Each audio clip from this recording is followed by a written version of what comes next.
নমস্কার। আজকে আমরা 31 নম্বর পাতার অঙ্কগুলো করব। তা দেখো, এখানে গ্রেটার দ্যান বা লেস দ্যান সাইন দিয়ে বড় ছোট লিখতে হবে। তা প্রথম অঙ্কটাই খেয়াল করো। প্রথম সংখ্যাটা 378, তারপরে একটা 387। তাহলে দেখো 387 সংখ্যাটা তো 378 সংখ্যার থেকে বড়।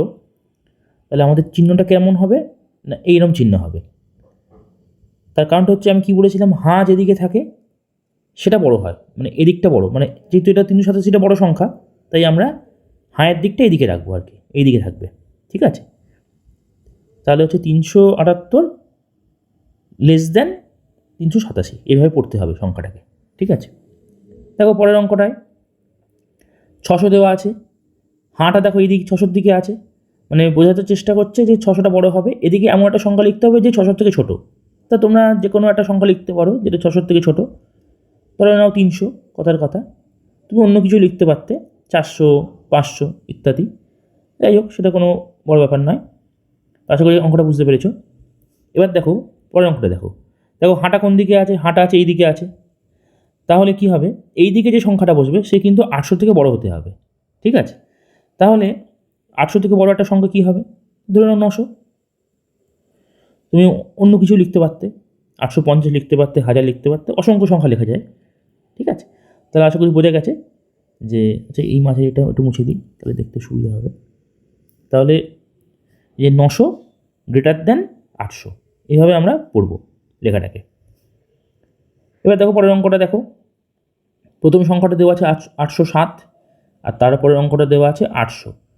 তাহলে বুঝতেই পারছো যে 807 হচ্ছে 800 থেকে বড় সংখ্যা। তাহলে আমাদের কীরকম চিহ্ন বসবে না, চিহ্নটা হবে এরকম। কারণ হাঁটা দেখো এদিকে থাকবে, হাঁয়ের মুখটা যেদিকে বড় সেদিকে থাকে।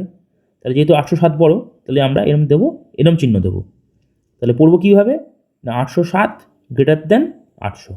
ঠিক আছে, এবার দেখো একটা পাখি দেওয়া আছে, পাখির ঠোঁটটা দেখো, মানে এই হাঁটা এরকম আছে। ঠিক আছে, তাহলে এদিকে যে সংখ্যাটা বসবে সে বড় হবে, মানে এদিকে সংখ্যাটা বড় হবে আর এদিকে সংখ্যাটা ছোট হবে। তা তুমি দুটো সংখ্যা মনে মনে বলো যারা ছোট বড় হবে। তো ধরো এদিকে লিখলাম 15 আর এদিকে লিখলাম 10। তাহলে বুঝতে পারছো, কারণ 15 10-এর থেকে যেহেতু বড়, তাহলে 15 গ্রেটার দ্যান 10, এইভাবে আমরা পড়বো। তা আশা করি এটা বোঝা গেছে। পরের অঙ্কটা খেয়াল করো। দেখো ঠোঁটের মুখটা দেখো এদিকে আছে, তাহলে এদিকে যে সংখ্যাটা বসবে সে বড় হবে আর এদিকে যে বসবে সে ছোট হবে। ঠিক আছে, তাহলে দুটো সংখ্যা বলো। ধরো এখানে লিখলাম 50, তাহলে এটা যদি বড় হয় তাহলে 50 থেকে কোনো একটা ছোটো সংখ্যা আমাদের দিকে লিখতে হবে। ধরো লিখলাম 30, তাহলে 30 কীভাবে পড়বো, 30 লেস দ্যান 50, এইভাবে পড়বো। ঠিক আছে, আশা করি ব্যাপারটা বোঝা গেছে। এবার আমরা পরের অঙ্কটা করবো। দেখো এখানে ছবিতে দেখতে পাচ্ছ যে এখানে তিনটে সংখ্যা দেওয়া আছে, 1 2 3। এবার এই তিনটে সংখ্যা দিয়ে কত রকম সংখ্যা তৈরি করা যায়। দেখো 312 দিয়েছে প্রথমে, তারপর 123, 132 এবং এগুলোকে কথায় লিখেছে। তাই এরমভাবে আমাদের অনুরূপভাবে এই যে পরের যে অঙ্কটা দেওয়া আছে সেটা আমাদের করতে হবে। তো চলো করি। তো দেখো 2 3 4, 2 3 4 দিয়ে প্রথম সংখ্যাটা কী হবে, 234।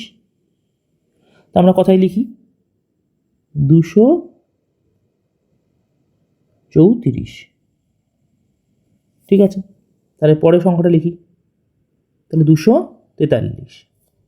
তাহলে লিখি কথায় 243। দেখো পরের সংখ্যাটা কী হবে, তা দেখো 324 লিখলাম। তাহলে এটা লিখবো কথায় কী করে, 324। এটা ধরো লিখলাম 3 4 2, মানে 342। তাহলে কথায় লিখি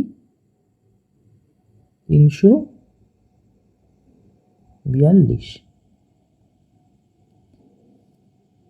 আর শেষে দুটো সংখ্যা কীভাবে লিখবো, ধরো লিখলাম প্রথমটা 4 2 3, মানে 423।